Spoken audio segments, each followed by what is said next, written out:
अब आप एक चीज बताइए, ये डबल कैरेक्टर ये कैसा है, दोहरा चरित्र है।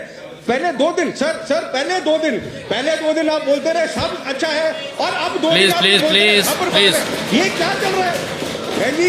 बाहर सर, अगर आज दिल्ली से कोई पैदल चले तो 96 घंटे में शिमला पहुंच जाता है। आज हमारे को कम से कम 96 दिन हो गए हैं। अगर वो सहायता पैदल भी आ रही होती, मैं बैलगाड़ी भी नहीं बोल रहा, तब भी हमारे पास पहुंच गई होती। आपकी सहायता है कहाँ, और ये सहायता है कौन सी, और ये कहां से आ रही है? मुख्यमंत्री महोदय बोलते रह गए कि प्राकृतिक आपदा है और हमारा डिजास्टर एक्ट लगा हुआ है। जब तक डिजास्टर एक्ट नहीं हटता, जब तक हम सड़कों को नहीं बना लेते, जब तक हम हर एक व्यक्ति को उसका हक, जो उसके मकान टूटे हैं, जो उसकी गौशाला टूटी है, वो पैसा नहीं दे देते, तब तक डिजास्टर एक्ट नहीं हटेगा। लेकिन ये माने नहीं, और उन 15 लोगों ने सिर्फ एक चीज बोली कि प्रदेश में सब चंगा है, सारी सड़कें ठीक हैं, सारे बच्चे जो है स्कूल जा रहे हैं, आसमान में नीला आसमान है, ठीक है, चिड़ियां चहचहा रही हैं, जो तितलियां हैं वो मंडरा रही हैं फूलों के ऊपर, सारा माहौल ठीक है, और आप इलेक्शन आज ही करा दो। आप क्यों नहीं इलेक्शन नहीं करा रहे? अब सभापति महोदय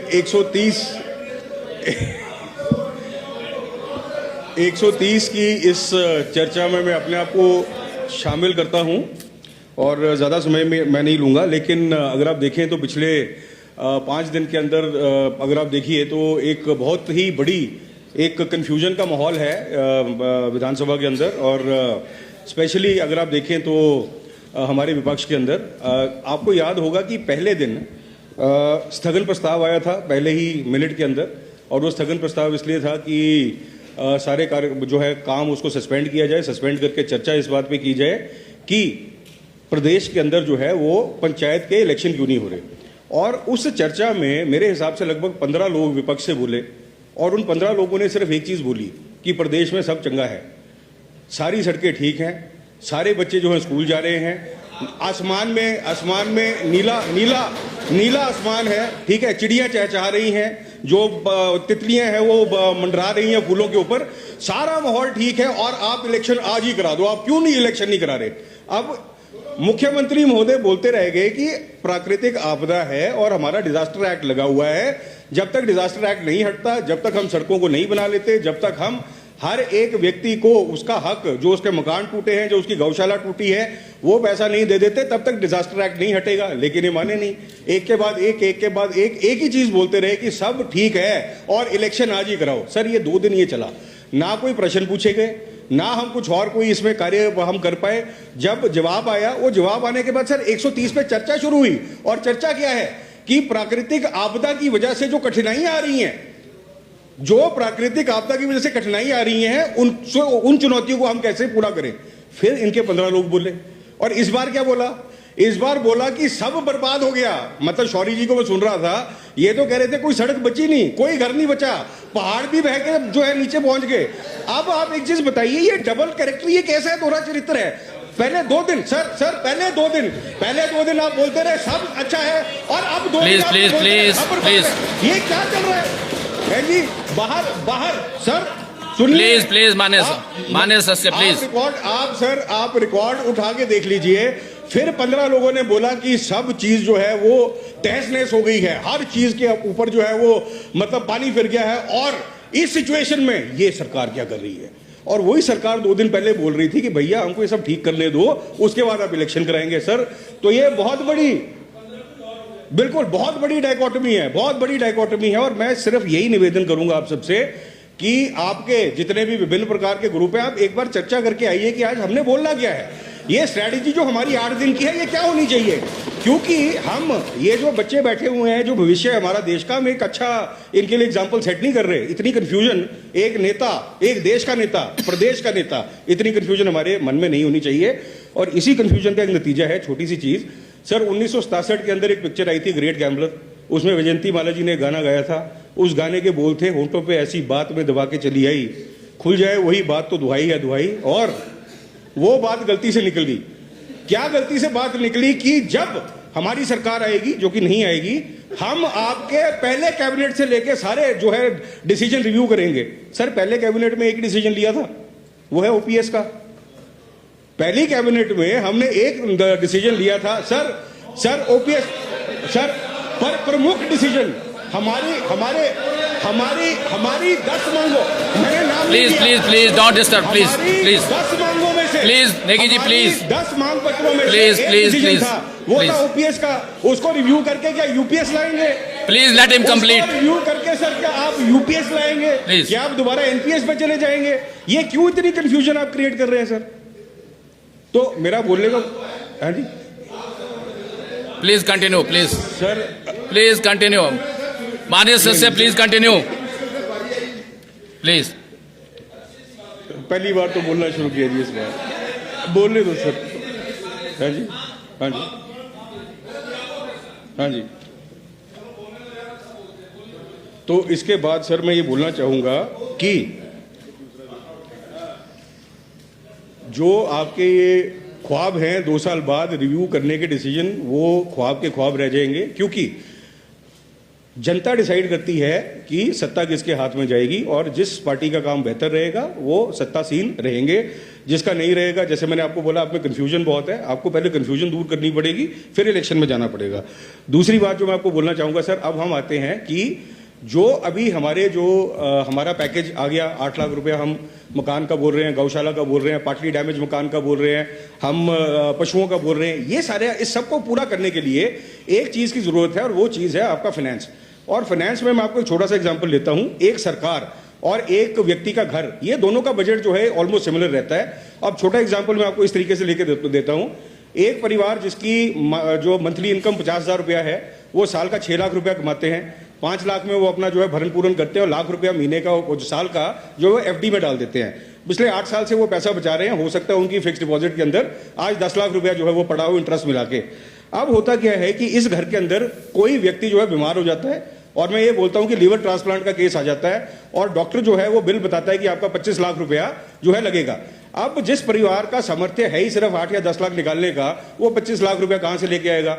ये क्या, मैं ये मान के चलता हूं कि इनका हिमकेयर कार्ड भी था, 10 लाख इनके पास अपनी सेविंग पड़ी थी, 5 लाख रुपए ये हिमकेयर कार्ड से लेके आ गए, 2-3 लाख इन्होंने किसी से उधार ले लिया, अभी भी 7-8 लाख का गैप है। ये 7-8 लाख का गैप आएगा तो आएगा कहां से? इन्होंने क्या किया है, इन्होंने अपने रिश्तेदारों से मदद मांगी। अब रिश्तेदारों ने सुना कि इनको पैसे की जरूरत है, उन्होंने क्या किया, इनका एक मामा विदेश में रहता था, वो मामा जी आए, घर के अंदर तो आए नहीं, चौक के ऊपर बैठे और हल्ला मचा दिया कि बाकी 7 लाख रुपया जो है मैं दूंगा। पूरे लोगों को ये पता चल गया कि 7 लाख रुपया मामा जी दे रहे हैं। मामा जी ने क्या किया, अपनी फ्लाइट पकड़ी, फ्लाइट पकड़ के वापस विदेश चले गए। अब लोग ये मान रहे हैं कि पैसा मामा जी देंगे, लेकिन पैसा हमारे पास जो है वो अभी तक आया नहीं। अब हम क्या करें? अब मेरा बोलने का मतलब ये है कि जो हमारा गैप है, ये गैप, अब आप कहते हैं कि आपसे अगर नहीं संभाला जाता तो छोड़ दो, और हम जो है पैसा लेके आ जाएंगे। आप कहां से लाओगे? आप मेरे को बताइए ना, आप क्या रेवेन्यू इंक्रीज कर लेंगे?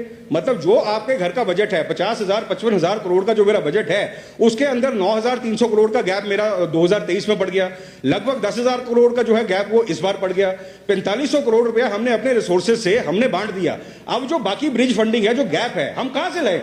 आपने 1600 करोड़ पर एनम की हमारी जो है ओपीएस देने की सजा आपने हमको यह दी कि 1600 करोड़ रुपया पर एनम, जो पिछले 3 साल का लगभग 4800 करोड़ हो चुका है, आपने वो रोक दिया। आरडीजी ग्रांट आप सब जानते हैं 11,800 करोड़ से लेकर आज 3,200 करोड़ पे आ गई है। तो जो, हाँ, सबके लिए बैंग ऑन, सबके लिए वही है। तो आप मेरे को ये बताओ, आप please please please don't disturb please. मेरा माननीय सदस्य डोंट मेरा डिस्टर्ब। सवाल ये है Please. कि जो गैप 7 लाख Let का him मामा जी complete. बोल के गए थे, वो कहां से आएगा? मैं आप इसको सिचुएशन को अपने घर की सिचुएशन लेके चलो ना। आप घर की सिचुएशन लेके चलिए कि आपके घर में बीमारी हो गई, आपको 25 लाख की जरूरत है, आपके पास 17 लाख रुपए है, बाकी 7 कहां से आएगा? ऑब्वियसली बाकी जिम्मेवारी है, मैं मानता हूं, लेकिन मैं ये बोल रहा हूं कि मामा जी जो 1500 करोड़ बोल के गए थे, अगर आज आप, मैंने गूगल मैप पे चेक किया सर, गूगल मैप पे अगर आज दिल्ली से कोई पैदल चले तो 96 घंटे में शिमला पहुंच जाता है। आज हमारे को कम से कम 96 दिन हो गए हैं। अगर वो सहायता पैदल भी आ रही होती, मैं बैलगाड़ी भी नहीं बोल रहा, तब भी हमारे पास पहुंच गई होती। आपकी सहायता है कहां? और ये सहायता है कौन सी? और ये कहां से आ रही है? और दूसरी बात मैं आपको बताता हूं, आप बात करते हो 5500 करोड़ की, सब फर्जी आंकड़े हैं। वो फर्जी आंकड़े क्यों हैं? बिकॉज आप बोलते हैं आपका एनडीआरएफ एसडीआरएफ का पैसा, एनडीआरएफ एसडीआरएफ का पैसा हमारे हक हलाल की कमाई है, चाहे आपदा आए या ना आए वो पैसा हर साल मिलेगा। मुख्यमंत्री महोदय आपको बता चुके हैं 2017 में 260 करोड़ आपको मिला, 2018 में 280 करोड़ आपको मिला, 2019 में 454 करोड़ आपको मिला और 2021 में आपको 225 करोड़ मिला। तो उस टाइम कौन सी आपदा थी? उस टाइम सिर्फ एक ही आपदा थी, वो थी भारतीय जनता पार्टी हिमाचल प्रदेश में, पर फिर भी आपको पैसा मिलता रहा। ठीक है, तो आज जो हमको ये आपदा का पैसा आ रहा है, भाई ऐसा है कि मेरा राहु और शनि एक ही घर में, मेरे को बार बार टोकोगे आपके लिए ठीक नहीं होगा। प्लीज मेरा बोलने का मतलब ये है कि जो ब्रिज फंडिंग होनी है वो केंद्र की सहायता के बगैर नहीं हो सकती, और जो आप लोग बोलते हैं कि केंद्र सहायता कर रहा है वो नहीं कर रहे। बिकॉज 9,300 करोड़ का जो 2023 का हमारा पीडीएनए का असेसमेंट था, उसमें से अल्टीमेटली इस साल 2,000 करोड़ पीडीएनए का स्वीकृत किया गया कि 2,000 करोड़ आपको देंगे। उसमें से भी टोटल 491 करोड़ आज तक आया है। और अगर ये हकीकत नहीं है तो आप प्रूव करके दिखा दो, आप कागज दिखाइएगा। आप सिर्फ ये नहीं बोलना कि वहां से ये हो गया, वहां से हो गया। मैं आपको फैक्ट बताता हूं, और फैक्ट ये है कि आज डॉलर 90 रुपए क्रॉस कर गया। आज डॉलर 90 रुपए क्रॉस कर गया। ये हालत है हमारी अर्थव्यवस्था की, और it is the worst performing currency in entire Asia, including आपका अफगानी रुपया और आपका बांग्लादेशी टका। तो बोलने का मतलब मेरा बड़ा सिंपल है कि अगर आज प्राकृतिक आपदा हिमाचल प्रदेश के ऊपर आई है तो हमारा फर्ज बनता है, इस सरकार का फर्ज बनता है, हम जो हमने वादे किए हैं उनको निभाएं, जो हमने पैकेज बोला है हम उसको पूरा करें। लेकिन क्या केंद्र सरकार का कोई दायित्व नहीं है? आप खुद कहते हैं कि 49.2% पीपल ने वोट डाला भारतीय जनता पार्टी को हमारे इलेक्शंस के अंदर, जो हमारे विधानसभा के इलेक्शन हुए थे। अब जो आपदा आई है तो उतने ही व्यक्ति तो भारतीय जनता पार्टी के भी प्रभावित हैं। आप क्यों नहीं बोलते कि 1,500 करोड़ आप जल्दी दीजिए, हमारे लोग सफर कर रहे हैं। आप मतलब एक खून खोलना चाहिए कि पता है सामने दिख रहा है पैसा वहां से आना है, सामने आपको दिख रहा है कि पैसा वहां से आना है और आ नहीं रहा, लेकिन आप वहां पर बोलने के बजाय अब हमारे ऊपर हंसते हैं। आप हम पे नहीं हंस रहे, आप अपने लोगों पे हंस रहे हो, और इसका जवाब जो है वो लोग ही देंगे, और बड़ी जल्दी आपको ये जवाब देने वाले हैं। और बात बड़ी सिंपल है कि जब कोई आपदा आती है वो आपदा एक व्यक्ति के ऊपर नहीं आती, वो आपदा एक समुदाय के ऊपर, एक समाज के ऊपर, एक जो है स्टेट के ऊपर आती है। और उस आपदा में हर व्यक्ति को, चाहे वो केंद्र सरकार हो, चाहे वो राज्य सरकार हो, चाहे वो बाकी हमारे सिविल जो समाज के जो हमारे लोग हैं, चाहे हमारे समाज सेवी हैं, हर व्यक्ति को आकर हेल्प करनी चाहिए, पीछे छुप के हंसना नहीं चाहिए। अध्यक्ष महोदय, आखिरी में मैं सिर्फ एक चीज बोलना चाहूंगा कि प्राकृतिक आपदा के अंदर केंद्र, हमारी जो सरकार ने जो करना था, हम काफी हद तक उस प्लान को इंप्लीमेंट करके चल रहे हैं। इसमें सिर्फ एक डेट्रीमेंटल फैक्टर है, और वो फैक्टर है रिसोर्सेज का।